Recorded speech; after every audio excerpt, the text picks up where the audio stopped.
ರೆಡ್ಡಿ ರಾಮುಲು ಮಧ್ಯೆ ಮುನಿಸು ಮುಂದುವರೆದಿದೆ. ಇದೀಗ ಮಾಜಿ ದೋಸ್ತಿಗಳು ನಾನೊಂದು ತೀರ ನೀನೊಂದು ತೀರ ಅನ್ನೋ ರೀತಿಯಲ್ಲಿ ಆಗಿ ಹೋಗಿದೆ. ಜನಾರ್ದನ ರೆಡ್ಡಿ ಜೊತೆಯಲ್ಲಿ ಕಾಣಿಸ್ಕೊಳ್ತಾ ಇಲ್ಲ ರಾಮುಲು. ಪಕ್ಷದ ವೇದಿಕೆಯಲ್ಲೂ ಕೂಡ ಒಟ್ಟಾಗಿ ಕಾಣಿಸ್ಕೊಳ್ತಾ ಇಲ್ಲ ಹಿಂದಿನ ಆಪ್ತರು. ಬಳ್ಳಾರಿ ಪವರ್ ಸೆಂಟರ್ ಹಿಡಿತಕ್ಕೆ ಇದೀಗ ಮಾಜಿ ಗೆಳೆಯರ ನಡುವೆನೇ ಕಾಂಪಿಟೇಷನ್. ಇಬ್ಬರ ಜಗಳ ಬಿಜೆಪಿ ಮೇಲೆ ಪರಿಣಾಮ ಬೀರುತ್ತಾ ಅನ್ನೋ ಆತಂಕ ಅಲ್ಲ, ಇಂಪ್ಯಾಕ್ಟ್ ಪರಿಣಾಮ ಕಾಣಿಸ್ತಾ ಇದೆ. ಕೈಯಲ್ಲಿದ್ದ ಕ್ಷೇತ್ರಗಳನ್ನು ಕೂಡ ಬಿಜೆಪಿ ಬಳ್ಳಾರಿ ವ್ಯಾಪ್ತಿಯಲ್ಲಿ ಕಳೆದುಕೊಳ್ತಾ ಸಾಗ್ತಾ ಇದೆ. ಮತ್ತಷ್ಟು ಡೀಟೇಲ್ಸ್ ನಮ್ಮ ಬಳ್ಳಾರಿ ಪ್ರತಿನಿಧಿ ರೇಣುಕಾರಾಧ್ಯ ನೀಡ್ತಾ ಹೋಗ್ತಾರೆ. ರೇಣುಕಾರಾಧ್ಯ, ಬಳ್ಳಾರಿಯ ಮಾಜಿ ಗಣಿದಣಿಗಳು ಹಾಗೆ ಆಪ್ತ ಮಿತ್ರರು ಇವರಿಬ್ಬರ ನಡುವೆ ಮುಂಚೆ ರೀತಿ ಎಲ್ಲವೂ ಸರಿ ಇಲ್ಲ ಅನ್ನೋದು ಗೊತ್ತಿರೋ ವಿಚಾರವೇ. ಆದ್ರೆ ಈ ಬಿರುಕು ಮತ್ತಷ್ಟು ಹೆಚ್ಚಾಗ್ತಿದ್ಯಾ ಅಂತ? ಸ್ಮಿತಾ, 100% ನಿಜ. ಶ್ರೀರಾಮುಲು ಹಾಗೂ ಜನಾರ್ದನ್ ರೆಡ್ಡಿ ಎಷ್ಟರ ಮಟ್ಟಿಗೆ ಸ್ನೇಹಿತರು ಅನ್ನೋದು ಈಗಾಗಲೇ ಸಾಕಷ್ಟು ಬಾರಿ ಪ್ರೂವ್ ಆಗಿರ್ತಕ್ಕಂಥದ್ದು. ಅವರು ಜಂಟಿಯಾಗಿ ಸ್ನೇಹಿತರಾಗಿರ್ತಕ್ಕಂಥ ಸಂದರ್ಭದಲ್ಲಿ ರಾಜ್ಯ ರಾಜಕೀಯದಲ್ಲಿ ಸಾಕಷ್ಟು ತಲ್ಲಣ ಮೂಡಿಸಂತ ಘಟನೆಗಳು ಕೂಡ ನಡೆದಿದ್ವು. ಅವ್ರು ಯಾವಾಗ ಇಬ್ಬರು ಕೂಡ ಡಿವೈಡ್ ಆದ್ರು ಅವತ್ತಿನಿಂದ ಇಲ್ಲಿಯವರೆಗೂ ಕೂಡ ಸರಿಯಾಗಿ ಮತ್ತೆ ಹೊಂದಾಣಿಕೆ ಆಗಿಲ್ಲ. ಮತ್ತೆ ಅವರ ದೋಸ್ತಿ ಹಳೆಯ ರೀತಿಯಾಗಿ ಚಿಗುರಿಲ್ಲ. ಜನಾರ್ದನ್ ರೆಡ್ಡಿ ಅವರು ಮತ್ತೆ ಬಿಜೆಪಿಗೆ ಬಂದರೂ ಕೂಡ ಜನಾರ್ದನ್ ರೆಡ್ಡಿ ಅವ್ರನ್ನ ಅಷ್ಟು ಮುಕ್ತ ಮನಸ್ಸಿನಿಂದ ಶ್ರೀರಾಮುಲು ಅವರು ಕೂಡ ವೆಲ್ಕಮ್ ಮಾಡ್ಕೊಂಡಿಲ್ಲ ಅಂತ ಹೇಳಿದ್ರೆ ತಪ್ಪಾಗಿಕ್ಕಿಲ್ಲ. ಯಾಕಂದ್ರೆ ಜನಾರ್ದನ್ ರೆಡ್ಡಿ ಅವರು ಬಿಜೆಪಿಗೆ ಬಂದಾಗಿನಿಂದನೂ ಕೂಡ ಶ್ರೀರಾಮುಲು ಜನಾರ್ದನ್ ರೆಡ್ಡಿ ಒಂದೇ ವೇದಿಕೆಯಲ್ಲಿ ಕಾಣಿಸ್ಕೊಂಡಿಲ್ಲ. ಪಕ್ಷದ ಕಾರ್ಯಕ್ರಮಗಳಲ್ಲಿ ನಾಮಕಾವಸ್ಥೆಯಾಗಿ ಇರ್ತಿದ್ರೆ ಹೊರತು ಇವತ್ತು ಸ್ವತಃ ಶ್ರೀರಾಮುಲು ಅವರು ಹೇಳಿದ್ದಾರೆ, ನಾನು ಇಲ್ಲಿಯವರು ಕೂಡ ಜನಾರ್ದನ್ ರೆಡ್ಡಿ ಅವರ ಜೊತೆ ಮಾತನಾಡೇ ಇಲ್ಲ ಅನ್ನುವ ಮಾತನ್ನ ಬಹಿರಂಗವಾಗಿ ಹೇಳಿರ್ತಕ್ಕಂಥದ್ದು. ಅಷ್ಟೇ ಅಲ್ಲ, ಜನಾರ್ದನ್ ರೆಡ್ಡಿ ಅವರು ನನ್ನ ವಿರುದ್ಧ ಷಡ್ಯಂತ್ರ ಮಾಡ್ತಾ ಇದ್ದಾರೆ, ತಂಡೂರಿನ ಚುನಾವಣೆಗೆ ಸೋಲೋದಕ್ಕೆ ನಾನೇ ಕಾರಣ ಅಂತ ಹೈಕಮಾಂಡ್ಗೆ ದೂರನ್ನ ಕೂಡ ಕೊಟ್ಟಿದ್ದಾರೆ.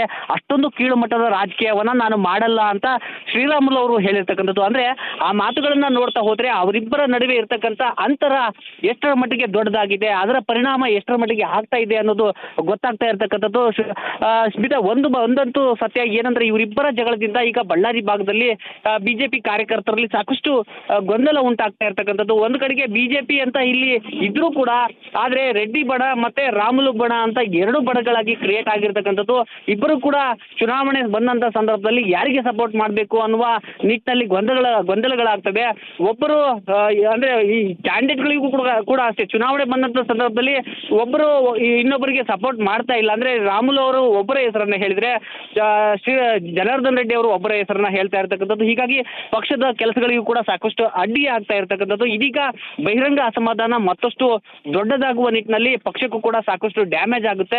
ಈ ಒಂದು ನಿಟ್ಟಿನಲ್ಲಿ ಈಗ ಪಕ್ಷದ ಮುಖಂಡರು ಬಳ್ಳಾರಿಗೆ ಬರುವ ಸಾಧ್ಯತೆ ಇದೆ ಅಂತ ಈಗ ನಮಗೆ ಗೊತ್ತಾಗ್ತಾ ಇರ್ತಕ್ಕಂಥದ್ದು. ಬಂದು ಶ್ರೀರಾಮುಲು ಅವರಿಗೆ ನಿನ್ನೆ ಆಗಿರ್ತಕ್ಕಂಥ ಕೋರ್ ಕಮಿಟಿ ಸಭೆಯಲ್ಲಿ ಆಗಿರ್ತಕ್ಕಂಥ ನೋವಿನ ಬಗ್ಗೆ ಮಾತನಾಡಿ ಜೊತೆಗೆ ಅವರಿಗೂ ಒಂದಷ್ಟು ಸಮಾಧಾನ ಮಾಡಿ ಮತ್ತೆ ಜನಾರ್ದನ್ ರೆಡ್ಡಿ ಹಾಗೂ ಶ್ರೀರಾಮುಲು ಅವ್ರನ್ನ ಮಾತನಾಡೋದಕ್ಕೆ ಪ್ರಯತ್ನ ಪಡ್ತಾರೆ ಅನ್ನುವ ಮಾಹಿತಿ ಈಗ ಲಭ್ಯವಾಗ್ತಾ ಇರ್ತಕ್ಕಂಥದ್ದು. ಇದರ ನಡುವೆ ಶ್ರೀರಾಮುಲು ಅವರು ನಾಳೆ ಪ್ರೆಸ್ ಮೀಟ್ ಅನ್ನ ಮಾಡೋದಕ್ಕಿದ್ದಾರೆ.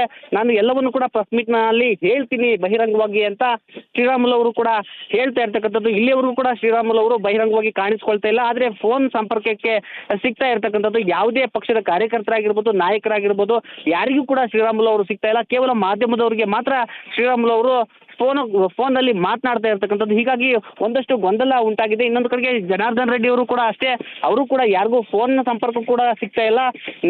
ಶ್ರೀರಾಮುಲು ಏನೆಲ್ಲ ನಾಳೆ ಆರೋಪಗಳನ್ನ ಮಾಡ್ತಾರೆ, ಏನೆಲ್ಲ ಅಸಮಾಧಾನ ತೋಡ್ಕೊಳ್ತಾರೆ, ಆ ಬಳಿಕ ಜನಾರ್ದನ್ ರೆಡ್ಡಿ ಅವರು ಮಾತನಾಡೋದಕ್ಕೆ ನಿರ್ಧರಿಸಬಹುದು. ಅಂದ್ರೆ ಈಗ ಜನಾರ್ದನ್ ರೆಡ್ಡಿ ಅವರು ಕಾದು ನೋಡುವ ತಂತ್ರಕ್ಕೆ ಮೊರೆ ಹೋಗಿದ್ದಾರೆ ಅಂತ ಹೇಳಿದ್ರೆ ತಪ್ಪಾಗಲಿಕ್ಕಿಲ್ಲ. ಸ್ಮಿತಾ, ರೈಟ್, ಧನ್ಯವಾದ ರೇಣುಕಾರಾಧ್ಯ ಮಾಹಿತಿಗಾಗಿ.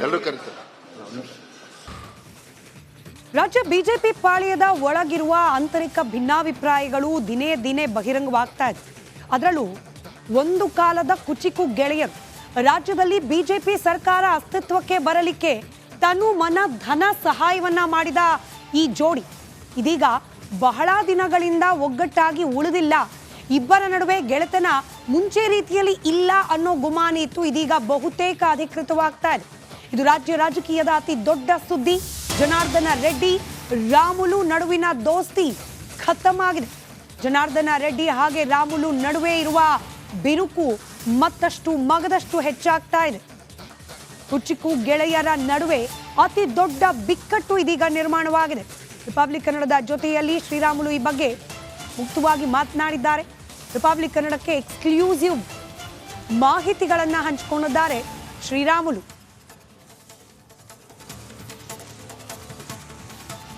ಯಾವ ಹಂತಕ್ಕೆ ಮನಸ್ತಾಪ ಹೋಗಿದೆ ಅಂದ್ರೆ ಪಕ್ಷ ಬಿಟ್ಟಾದ್ರೂ ಸರಿಯೇ ಇದಕ್ಕೆ ನಾನು ತಲೆಬಾಗುವುದಿಲ್ಲ ಅನ್ನೋ ಹಂತಕ್ಕೆ ಸಿದ್ಧರಾಗಿ ನಿಂತಿದ್ದಾರ ಮಾಜಿ ಸಚಿವ ಶ್ರೀರಾಮುಲು. ಅವರ ಮಾತುಗಳು ಇದೇ ಸೂಚನೆಯನ್ನ ಕೊಡ್ತಾ ಇದೆ. ಬಿಜೆಪಿ ಬಿಡ್ಲಿಕ್ಕೂ ಕೂಡ ಸದ್ದ ಅನ್ನೋ ಅರ್ಥದಲ್ಲಿ ಮಾತನಾಡಿದ್ದಾರೆ ಮಾಜಿ ಸಚಿವ ರಾಮುಲು. ಬಿಜೆಪಿ ತೊರೆಯುವ ಬಗ್ಗೆ ಮಾತನಾಡಿದ್ದಾರೆ. ರಾಧಾ ಮೋಹನ್ ಜೊತೆ ಸಭೆಯಲ್ಲಿ ಹಾಗಾದ್ರೆ ಅಂಥದ್ದೇನ್ ನಡೀತು? ಶ್ರೀರಾಮುಲು ಅವರು ಈ ಮಟ್ಟಿಗೆ ಬೇಸರಗೊಳ್ಳಲಿಕ್ಕೆ ಕಾರಣವೇನು? ಸಂಡೂರು ಉಪಚುನಾವಣೆ ಸೋಲು, ಸಂಡೂರಿನ ಉಪಚುನಾವಣೆಯ ಸೋಲಿಗೆ ನೇರವಾಗಿ ರಾಮುಲು ಅವರನ್ನೇ ಕಾರಣ ಮಾಡಲಾಗಿದೆ. ರಾಮುಲು ಅವರಿಗೆ ಕ್ಲಾಸ್ ತೆಗೆದುಕೊಳ್ಳಲಾಗಿದೆ. ರಾಮುಲು ಅವರಿಗೆ ಅಪಮಾನ ಆಗೋ ರೀತಿಯಲ್ಲಿ ಮಾತನಾಡಲಾಗಿದೆ. ಎಲ್ಲ ರೀತಿಯ ವರ್ತನೆಯನ್ನ, ಅದರಲ್ಲೂ ಹೈಕಮಾಂಡ್ ನಾಯಕರ ಮಾತುಗಳನ್ನ ಕಂಡು ರಾಮುಲು ಬೇಸರಗೊಂಡಿದ್ದಾರೆ. ರಾಧಾ ಮೋಹನ್ ಜೊತೆ ನಡೆದ ಸಭೆಯಲ್ಲಿ ರಾಮುಲುಗೆ ಅವಮಾನ ಆಯಿತು ಅನ್ನೋ ಮಾಹಿತಿ ಕೂಡ ಇದೆ. ಈ ಬಗ್ಗೆ ನೇರವಾಗಿ ಶ್ರೀರಾಮುಲು ಅವರನ್ನೇ ಪ್ರಶ್ನೆ ಮಾಡಲಾಯಿತು. ನಮ್ಮ ಪ್ರತಿನಿಧಿ ಸುರೇಶ್ ಮಾಜಿ ಸಚಿವ ರಾಮುಲು ಅವರ ಜೊತೆಯಲ್ಲಿ ನಡೆಸಿರುವ ಸಂಭಾಷಣೆ ನಿಮ್ಮ ಮುಂದೆ.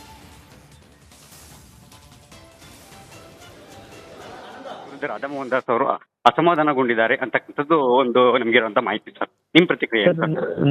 ನಮ್ದು ಇಷ್ಟೇ ಸರ್. ನಿನ್ನೆ ಕೋರ್ ಕಮಿಟಿ ಕರೆದಂತ ಟೈಮಲ್ಲಿ ರಾಧಾಮೋಹನ್ ಅಗರ್ವಾಲ್ ಬೇರೆ ಬೇರೆ ಚರ್ಚೆ ಆಗ್ತಾ ನನ್ ಮೇಲೆ ಆರೋಪಣೆ ಮಾಡಿದ್ರು ಸರ್.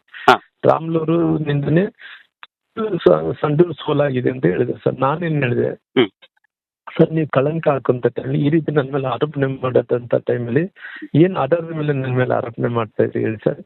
ರಾಮುಲು ಅವರು ಕೆಲಸ ಮಾಡಿಲ್ಲ ಅನ್ನೋಂತ ಒಂದು ನೀವು ಸಾಕ್ಷಿ ಅಂದ್ರೆ, ಉದಾಹರಣೆಗೆ ರಾಜ್ಯಾಧ್ಯಕ್ಷರು ಕೂಡ ಅಲ್ಲಿ ಉಸ್ತುವಾರಿ ಆಗಿದ್ರು. ಅವ್ರ ಜೊತೆಲಿ ನಾನು ನಾಮಿನೇಷನ್ ದಿಂದ ಕೊನೆಯ ದಿನ ತನಕ ಕೂಡ ನಾನು ಶಿಗ್ಗಾಂವ್ ಹೋಗ್ಬೇಕಾಯ್ತು, ಶಿಗ್ಗಾಂವ್ ಹೋಗ್ಲಾರ್ದಂತೆ ಅಲ್ಲೇ ಪ್ರಚಾರ ಮಾಡಿದ್ದೀನಿ. ಒಂದಿನ ಮಾತ್ರ ನಾನು ಹೋಗಿ ಬಂದಿನಿ. ಅಲ್ಲಿ ಕೊನೆ ದಿನ ಹೋಗ್ಬೇಕಾಯ್ತು. ರಾಮುಲು ಅವರು ರಾಜ್ಯಾಧ್ಯಕ್ಷರದ್ದು ಅಲ್ಲಿ ಇವತ್ತು ಕೊನೆ ದಿನ ಇಲ್ಲಿದ್ರಿಗಿನ ಜನ ತಪ್ಪು ತಿಳ್ಕೊಂತಾರೆ ಅಂದ್ರೆ ನಾನು ಮತ್ತೆ ಅಲ್ಲಿದ್ದು ಪ್ರಚಾರ ಮಾಡಿಬಿಟ್ಟು ಬಂದಿನಿ. ಇವತ್ತು ನನ್ನ ಮೇಲೆ ಆರೋಪಣೆ ಮಾಡೋದು ಎಷ್ಟು ಸಹಜ ಸರ್. ನೀವು ಯಾಕೆ ಈ ರೀತಿ ನನ್ನ ಅಪಮಾನ ಮಾಡ್ತಾ ಎರಡು ಎಲೆಕ್ಷನ್ ಸೋತೋಗಿ ನಾವು ಹೋಗಿದ್ದೀನಿ ಜೊತೆಲಿ ನೀವ್ ಯಾಕೆ ಈ ರೀತಿ ಅಪಮಾನ ಮಾಡ್ತಾ ಇದ್ರಿ? ಈ ರೀತಿ ಸರಿಯಲ್ಲ ನಾನು ಹೇಳೋದು. ಅಕಸ್ಮಾತ್ ನೀವು ಪಾರ್ಟಿಗೆ ನಾನು ಇಷ್ಟ ಇಲ್ಲ ಅಂತೇಳಿ ನಿಮ್ಗೆ ಏನಂತ ಅಲ್ಲಿ ಹೇಳಿ ನಾನೇನು ವಜ್ಜಿ ಆಗಿದ್ದೀನಿ ಪಾರ್ಟಿಗೆ ಅಂತ ಹೇಳಿದ್ರೆ ನನ್ ಪ್ರಾಮಾಣಿಕರಾದ್ರೆ ಉಳಿಸ್ಕೊಟ್ರಿ. ಇಲ್ಲಿದ್ರೆ ನಾನೇನ ಮೋಸ ಮಾಡಂತ ಮಂದಿ ಆದ್ರೆ ಇವತ್ತೇ ಬೇಕಾದ್ರೆ ಹೋಗ್ಬಿಡ್ತೀನಿ ನನ್ನ ಪಾರ್ಟಿ ಬಿಟ್ಟಂದ್ರೆ ಎಲ್ಲಾರು ಹೇಳಿದ್ರು ರಾಮ್ಲು ಈ ರೀತಿ ಇಲ್ಲ, ರಾಮ್ಲು ಅದೇನೋ ಅವ್ರೇನೋ ಆವೇಶದಿಂದ ಮಾತಾಡಿದ್ರೆ ನೀವ್ಯಾಕೆ ಕೋಪ ಆಗ್ತೀರಿ ಅಂತ ಹೇಳಿದ್ರು ಸರ್. ಅವ್ರು ಸದಾನಂದ ಗೌಡ್ರು ಹೇಳಿದ್ರು, ರಾಮ್ಲು ಅವರೇ ನಾನು ಮೊನ್ನೆ ಪಾರ್ಟಿಯವರು ನೇಮಿಸಿ ನನ್ನ ಯಾಕೆ ಸೋಲಿಕ್ಕೆ ಕಾರಣ ಯಾರು ಅಂತ ಹೇಳಿ ನನಗೆ ವರದಿ ಕೊಡ್ಬೇಕಂದ್ರೆ ನಾನು ಕಳಿಸ್ಕೊಟ್ಟಿದಾರ. ಇನ್ನು ವರದಿ ನಾನು ತಯಾರು ಮಾಡ್ಕೊಂಡು ಇಟ್ಟಿದ್ರೆ ವರದಿ ಒಪ್ಸಿಲ್ಲ. ನೀವು ರಾಧಾಮೋಹನ್ ಅಗರ್ವಾಲ್ ಹೆಂಗ್ ಕೇಳ್ತಿರ್ತಾರ ಅಂದ್ರೆ ರಾಧಾಮೋಹನ್ ಅಗರ್ವಾಲ್ ಕೇಳಿದ್ರು ರಾಮನ ಹೆಂಗ ಆರೋಪಣೆ ಮಾಡಕ್ಕಾಗುತ್ತೆ? ಈ ರೀತಿ ಸರಿಯಲ್ಲ ನೀವು ಆರೋಪಣೆ ಮಾಡೋದು ಅಂತ ಹೇಳಿದ್ರೆ ಅಷ್ಟು ಮುಂದಕ್ಕೆ ಹೋಗಿ ನಾನೇನ್ ಹೇಳಿದೆ ನೋಡಿ ಸರ್, ಬೇರೊಂದು ಮಾತು ಹೇಳಿದಂತ ಮಾತು ಕೇಳಬೇಡ. ಜನಾರ್ದನ್ ರೆಡ್ಡಿ ಅವರು ಅವ್ರು ಹೇಳಿದಂತ ಮಾತು ನೀವು ಕೇಳಕ್ ಹೋದ್ರೆ ಅವ್ರು ಏನಾಗುತ್ತೆ ಅಂತ ಹೇಳಿದ್ರೆ ಇವತ್ತು ಇತ್ತೀಚೆಗೆ ನಮ್ಮ ಮೇಲೆ ಕೋಪ ಆಗ್ಯಾರ. ನಮ್ನ ಎಲ್ಲೊಂದ್ ಕಡೆ ರಾಜಕೀಯವಾಗಿ ಮುಗಿಸ್ಬೇಕಂತ ನೋಡ್ತಾ ಇದಾರೆ. ಅಕಸ್ಮಾತ್ ರಾಜಕೀಯವಾಗಿ ನಮ್ನ ಎಲ್ಲೊಂದ್ ಕಡೆ ಕೆಟ್ಟ ಮಾಡ್ಬೇಕನ್ನಂತ ಟೈಮ್ ಎಲ್ಲಾ ಕಡೆ ಕೂಡ ಇವತ್ತು ಬಳ್ಳಾರಿಯಿಂದ ಡೆಲ್ಲಿ ತನಕ ಕೂಡ ನಮ್ಮ ಬಗ್ಗೆ ಆರೋಪಣೆ ಮಾಡ್ಕೊಂತ ಸುಳ್ಳುಗಳು ಹೇಳ್ಕೊಂತ ಹೋಗ್ತಾ ಇದ್ದಾನ. ಇವತ್ತು ನಮ್ನ ಎಲ್ಲೊಂದ್ ಕಡೆ ಕೆಟ್ಟನ್ ಮಾಡ್ಬೇಕನ್ನ ಅವ್ರ ಮಾತು ಕೇಳ್ಕೊಂಡು ನಮ್ಮ ಮೇಲೆ ಆರೋಪಣೆ ಮಾಡೋದ್ರಿಂದ ಇದು ಸಹಜ ಅಲ್ಲ ಸರ್. ನಮ್ಮ ರಾಜಕೀಯ ಜೀವನಕ್ಕೆ ಕಳಂಕ ತಟ್ಟಕ್ಕಾಗುತ್ತೆ. ನಾನು ಹೋಗ್ತೀನಿ ಸರ್ ಅಂತ ಹೇಳ್ತಾರೆ. ಎಲ್ಲರಿಗೂ ಕೂಡ ಹೋಗ್ಬೇಡಪ್ಪ ಅಂತ ಹೇಳಿ ನಿಲ್ಲಿಸಿದ ಮೇಲೆ ಏನಾಯ್ತು, ನಾನು ಅಲ್ಲಿ ಸ್ವತಃ ಸುಮ್ಮನೆ ಆಯ್ತು. ನಾನು ರಾಜ್ಯಾಧ್ಯಕ್ಷರಿಗೆ ಹೇಳಿದೆ, ಅಧ್ಯಕ್ಷ ನೀವು ನಮ್ಮನ್ನ ಕಾಪಾಡಬೇಕಾಯ್ತು, ನಮ್ಮನ್ನ ಕಾಪಾಡಿಲ್ಲ, ಬಹಳ ನೋವು ತಂದಿರಿ. ರಾಮುಲು ಮಾತಾಡಂತ ಟೈಮಲ್ಲಿ ನೀನ್ ಇದ್ದಲ್ಲ, ರಾಮುಲು ಕೆಲಸ ಮಾಡಿದ್ರೆ ಒಂದು ಮಾತು ಹೇಳಿಲ್ಲ ಅಂತ ಹೇಳಿದ್ರೆ ನಿಮ್ ಒಳಗಡೆ ನಮ್ಗೆ ಕೆಟ್ಟದಾಗಬೇಕಂತ ಯೋಚನೆ ಮಾಡ್ತಾ ಇದ್ದೀವಿ ಅಂತ ಹೇಳಿ ರಾಧಾಮೋಹನ್ ಅಗರ್ವಾಲ್ ಹೇಳಿದ್ರು, ಇಲ್ಲ ನಾನು ಹೇಳಿದಂತ ಮಾತು ವಾಪಸ್ ತಗೊಂತ ಹೇಳಿದ್ರು. ಅಂದ್ರೆ ಹಿಂಗೆಲ್ಲ ಸರಿಯಲ್ಲ ಅಂತ ಹೇಳಿ ಅಷ್ಟೊತ್ತೊಳಗೆ ನಾನು ಮಾಧ್ಯಮದ ಮುಂದೆ ಬಂದು ಮಾತಾಡ್ಬೇಕು ಅಂದ್ಕೊಂಡು ಅಷ್ಟೊತ್ತೊಳಗೆ ಬೇಡ ಅಂತ ಹೇಳಿದ್ರು ನಾನು ಸುಮ್ಮನೆ ಇದೆ. ನಿನ್ನೆ ನನಗೆ ನೇರವಾಗಿ ಬಳ್ಳಾರಿಗೆ ಬಂದ್ಬಿಟ್ಟೆ ಮಾತಾಡಕ್ಕಾಗ್ಲಿ. ಇವತ್ತು ಎಲ್ಲ ಟಿವಿಯಲ್ಲಿ ಬರ್ತಿದೆ ನೋಡಿ ನಾನು ರಿಯಾಕ್ಷನ್ ಕೊಡ್ಲಿದೆ ತಪ್ಪಾಗುತ್ತೆ ಅಂತ ಕಂಡು ಅವ್ರಿಗೆ ರಿಯಾಕ್ಷನ್ ಕೊಡೋಂತ ಕೆಲಸ ಮಾಡಿದ್ದೀನಿ ಸರ್. ಸರ್ ಈಗ ನಿಮ್ಮ ಶ್ರೀರಾಮುಲು ಅವರ ಈ ಸಂಭಾಷಣೆಯಲ್ಲಿ ಒಂದು ವಿಚಾರ ಸೂಕ್ಷ್ಮವಾಗಿ ಗಮನಿಸಿರಬಹುದು. ಶ್ರೀರಾಮುಲು ಅವರು ನೇರವಾಗಿ ವಿಜಯೇಂದ್ರ ಅವರಿಗೆ ಹೇಳಿದ್ದಾರೆ, ನೀವು ನನ್ನ ಸಪೋರ್ಟಿಗೆ ನಿಲ್ಲಬೇಕಾಗಿತ್ತು, ನೀವು ನಿಂತಿಲ್ಲ ಅಂತ. ಕೇವಲ ಇಷ್ಟು ಮಾತ್ರ ಅಲ್ಲ, ಈ ಸಭೆ ಬಳಿಕ ಮಾಧ್ಯಮಗಳ ಮುಂದೆ ಹೇಳಿಕೆ ಕೊಡ್ಲಿಕ್ಕೆ ಬರ್ತಾರೆ ಶ್ರೀರಾಮುಲು ಅವರು. ಆಗ ಶ್ರೀರಾಮುಲು ಅವರನ್ನ ತಡೆದು ನಿಲ್ಲಿಸ್ತಾರೆ ವಿಜಯೇಂದ್ರ ಹಾಗೆ ಸಿಟಿ ರವಿ. ಸಭೆ ಬಗ್ಗೆ ಮಾಹಿತಿಯನ್ನ ನೀಡಬೇಡಿ ಅಂತ ಹೇಳಿ ವಿಜಯೇಂದ್ರ ಅವರು ಸೈಡಿಗೆ ಕರ್ಕೊಂಡೋಗಿ ಸೂಚನೆಯನ್ನ ಕೊಡ್ತಾರೆ. ವಿಜಯೇಂದ್ರ ಅವರ ಮಾತಿನಂತೆ ಕಚೇರಿಯಿಂದ ಮಾಧ್ಯಮಗಳಿಗೆ ರಿಯಾಕ್ಟ್ ಮಾಡದೆ ಆಚೆ ಹೋಗ್ಬಿಡ್ತಾರೆ ಶ್ರೀರಾಮುಲು. ಯಾವಾಗ ಮಾಧ್ಯಮದಲ್ಲಿ, ಅದರಲ್ಲೂ ರಿಪಬ್ಲಿಕ್ ಕನ್ನಡದಲ್ಲಿ ಈ ಬಗ್ಗೆ ಸುದ್ದಿ ಪ್ರಸಾರ ಆಗ್ಲಿಕ್ಕೆ ಪ್ರಾರಂಭವಾಯಿತು. ಆಗ ಒಂದು ಸ್ಪಷ್ಟೀಕರಣ ನೀಡೋ ಸಲುವಾಗಿ ಮಾತನಾಡಿದ್ದಾರೆ.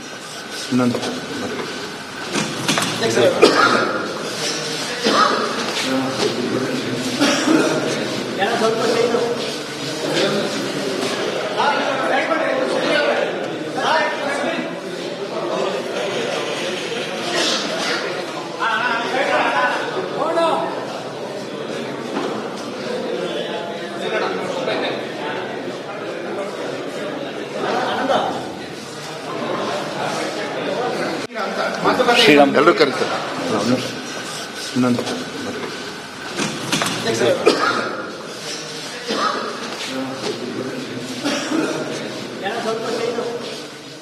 ಈ ಬಗ್ಗೆ ಮತ್ತಷ್ಟು ಡೀಟೇಲ್ಸ್ನೊಂದಿಗೆ ನಮ್ಮ ಪೊಲಿಟಿಕಲ್ ಬ್ಯೂರೋ ಹೆಡ್ ವಿಜಯ್ ನೇರ ಸಂಪರ್ಕದಲ್ಲಿದ್ದಾರೆ. ವಿಜಯ್, ರಾಮುಲು ಹಾಗೆ ರೆಡ್ಡಿ ನಡುವಿನ ಮುನಿಸು ಒಂದು ಭಾಗ. ಈಗ ನಾವು ಗಮನಿಸಿದ ದೃಶ್ಯ ಇದೆಯಲ್ಲ, ಅಂದ್ರೆ ತಮಗಿರುವ ಅಸಮಾಧಾನವನ್ನ ಎಲ್ಲಿ ಶ್ರೀರಾಮುಲು ಬಹಿರಂಗವಾಗಿ ಹೇಳ್ಬಿಡ್ತಾರೋ ಅಂತೇಳಿ ವಿಜಯೇಂದ್ರ ಅವರು ಸೈಡಿಗೆ ಕರ್ಕೊಂಡು ಹೋಗೋದು. ಹೀಗಾಗಿ ರಾಮುಲು ಅವರು ನಮ್ಮ ಪ್ರತಿನಿಧಿ ಸುರೇಶ್ ಜೊತೆ ಮಾತನಾಡುವಾಗ ಹೇಳ್ತಾರೆ, ನೋಡಿ ವಿಜಯೇಂದ್ರ ಅವರು ನನಗೆ ಸಪೋರ್ಟಿವ್ ಆಗಿ ರಾಧಾಮೋಹನ್ ಅವ್ರ ಬಗ್ಗೆ ಮಾತನಾಡಬೇಕಾಗಿತ್ತು, ಇಲ್ಲದೆ ಹೋದ್ರೆ ಹೊರಗಾದ್ರೂ ನನಗೆ ಬೆಂಬಲ ಕೊಡಬೇಕಾಗಿತ್ತು, ಎರಡೂ ಮಾಡ್ತಿಲ್ಲ. ಅಂದ್ರೆ ರಾಜ್ಯಾಧ್ಯಕ್ಷರ ಬಗ್ಗೆ ಶ್ರೀರಾಮುಲು ಅವ್ರಿಗೂ ಕೂಡ ಅಸಮಾಧಾನ ಇದೆ ಅನ್ನೋ ರೀತಿಯಲ್ಲಿ ಇದೆ ಈಗ ಸದ್ಯಕ್ಕೆ ಚಿತ್ರಣ. ಖಂಡಿತವಾಗ್ಲೂ ಸ್ಮಿತಾ, ಒಂದು ಕಡೆ ಏನು ರಾಜ್ಯಾಧ್ಯಕ್ಷ ವಿಜೇಂದ್ರ ವಿರುದ್ಧ ಯತ್ನಾಳ್ ಬಣ ಸಿಡಿದ ಬೆನ್ನಲ್ಲೇ ಕೂಡ ನಿನ್ನೆ ನಡೆದಂಥ ಕೋರ್ ಕಮಿಟಿ ಸಭೆಯಲ್ಲಿ ಶ್ರೀರಾಮುಲು ರಾಜೀನಾಮೆ ಕೊಟ್ಟು ನಾನು ಹೋಗ್ತೀನಿ ಅಂತ ಮಾತಾಡಿರುವಂಥದ್ದೇನಿದೆ, ಅದು ಪಕ್ಷದ ಒಳಗಡೆ ಮತ್ತಷ್ಟು ಬೇರೆ ಬೇರೆ ರೀತಿಯ ಅಸಮಾಧಾನಗಳು, ಬೇಗುದಿಗಳು, ಹೊಸ ತಿರುವನ್ನು ತೆಗೆದುಕೊಳ್ತಾ ಇರುವಂಥದ್ದು. ಜೊತೆಗೆ ಈಗ ಬಿಜೆಪಿ ಕೂಡ ಇಕ್ಕಟ್ಟಿನ ಪರಿಸ್ಥಿತಿ ಸಿಲುಕಿರುವಂಥದ್ದು. ಶ್ರೀರಾಮುಲು ನೇರವಾಗಿ ರಾಜೀನಾಮೆ ಕೊಡೋದ್ರ ಜೊತೆಗೆ ಅದೇನು ಆ ಒಂದು ಬೆದರಿಕೆಯ ಜೊತೆಗೆ ಮತ್ತೊಂದು ಕಡೆ ಜನಾರ್ದನ್ ರೆಡ್ಡಿ ವಿರುದ್ಧ ಕೂಡ ಅಸಮಾಧಾನ ವ್ಯಕ್ತಪಡಿಸ್ತಿರುವಂಥದ್ದು. ಯಾಕಂದರೆ ರಿಪಬ್ಲಿಕನ್ ಜೊತೆ ಮಾತಾಡಿದ ಒಂದು ಮಾತನ್ನು ಹೇಳಿದ್ರು, ಜನಾರ್ದನ್ ರೆಡ್ಡಿ ಅವರ ಪಿತೂರಿಯಿಂದ, ಅವರ ಹೇಳಿಕೆಯಿಂದ ರಾಧಾಮೋಹನ್ ದಾಸ್ ನನ್ನ ವಿರುದ್ಧ ಆರೋಪ ಮಾಡಿದ್ದಾರೆ, ಈ ರೀತಿ ಸಂಡೂರು ಸೋಲಿಗೆ ಅಂತ. ಮತ್ತು ಆ ಸಭೆಯಲ್ಲಿ ನೆನ್ನೆ ನಡೆದ ಸಭೆಯಲ್ಲಿ ಸಿ ಟಿ ರವಿ, ಮತ್ತೊಂದು ಕಡೆ ಪ್ರಹ್ಲಾದ್ ಜೋಶಿ, ಸದಾನಂದ ಗೌಡರು ಕೂಡ ಏನು ರಾಮುಲು ಪರವಾಗಿ ನಿಂತ್ಕೊಂಡ್ರು. ಉಳಿದಂತೆ ವಿಜಯೇಂದ್ರ ಅವರು ಕೂಡ ಪರವಾಗಿ ನಿಂತ್ಕೊಂಡಿಲ್ಲ ಅನ್ನೋದು ಕೂಡ ಅಸಮಾಧಾನ ಇರುವಂಥದ್ದು. ಈಗ ಬಿಜೆಪಿ ಹೈಕಮಾಂಡ್ಗೆ ಒಂದು ಕಡೆ ಶ್ರೀರಾಮುಲು ಪಕ್ಷದ ವಿರುದ್ಧ ಕೇವಲ ಅಸಮಾಧಾನ ಅಂತಲ್ಲ, ಜೊತೆಗೆ ಜನಾರ್ದನ್ ರೆಡ್ಡಿ ವಿರುದ್ಧ ಕೂಡ ಅಸಮಾಧಾನ ಇರುವಂಥ ಹಿನ್ನೆಲೆಯಲ್ಲಿ ಇದನ್ನು ಹೇಗೆ ಸಮಾಧಾನ ಪಡಿಸ್ತಾರೆ ಅನ್ನೋಂಥದ್ದು. ಯಾಕಂದರೆ ಶ್ರೀರಾಮುಲುಗೆ ತಮ್ಮದೇ ಆದಂಥ ವೋಟ್ ಬ್ಯಾಂಕನ್ನು ಇರುವಂಥದ್ದು ಮತ್ತು ಜನಾರ್ದನ್ ರೆಡ್ಡಿ ಅವ್ರನ್ನು ಕೂಡ ಅವ್ರ ಪಕ್ಷದಿಂದ ಕಳ್ಕೊಳ್ಳೋಕ್ಕೆ ಇಷ್ಟಪಡೋದಿಲ್ಲ. ಈ ಹಿನ್ನೆಲೆಯಲ್ಲಿ ಈಗ ಬಿಜೆಪಿ ಹೈಕಮಾಂಡ್ಗೆ ಮತ್ತೊಂದು ಹೊಸ ತಲೆನೋವು ಶುರುವಾಗಿರುವಂಥದ್ದು, ಶ್ರೀರಾಮುಲು ಅವ್ರನ್ನ ಹೇಗೆ ಸಮಾಧಾನ ಪಡಿಸ್ತಾರಂತ. ಅಂದರೆ ಅವ್ರನ್ನ ಕೇವಲ ರಾಜ್ಯ ನಾಯಕರಿಂದ ಸಮಾಧಾನ ಪಡಿಸುವಂತಹ ಪರಿಸ್ಥಿತಿ ಈಗಿಲ್ಲ. ಜನಾರ್ದನ್ ರೆಡ್ಡಿ ವಿರುದ್ಧನೇ ಅಸಮಾಧಾನ ವ್ಯಕ್ತಪಡಿಸಿರುವಂಥ ಹಿನ್ನೆಲೆಯಲ್ಲಿ ಈಗ ಅದನ್ನು ಸರಿಪಡಿಸಬೇಕಂದ್ರೆ ಹೈಕಮಾಂಡ್ ಖುದ್ದು ಎಂಟ್ರಿ ಆಗಬೇಕಂತ ಅನಿವಾರ್ಯ ಪರಿಸ್ಥಿತಿ ಶುರುವಾಗಿರುವಂಥದ್ದು. ಇದು ಈ ಹೈಕಮಾಂಡ್ಗೆ ಒಂದು ಹೊಸ ರೀತಿಯ ಬಿಕ್ಕಟ್ಟಿನ ಜೊತೆಗೆ ತಲೆನೋವು ಕೂಡ ಶುರುವಾಗಿರುವಂಥದ್ದು. ಇದನ್ನು ಹೇಗೆ ನಿಭಾಯಿಸ್ತಾರೆ ಅನ್ನೋದನ್ನ ಒಂದು ಕುತೂಹಲದ ಜೊತೆಗೆ ಒಂದು ಹೈಕಮಾಂಡ್ಗೆ ಹೊಸ ಬಿಕ್ಕಟ್ಟು ಕೂಡ ಶುರುವಾಗಿರುವಂಥದ್ದು. ಸ್ಮಿತಾ, ರೈಟ್, ಧನ್ಯವಾದ ವಿಜಯ್ ಮಾಹಿತಿಗಾಗಿ.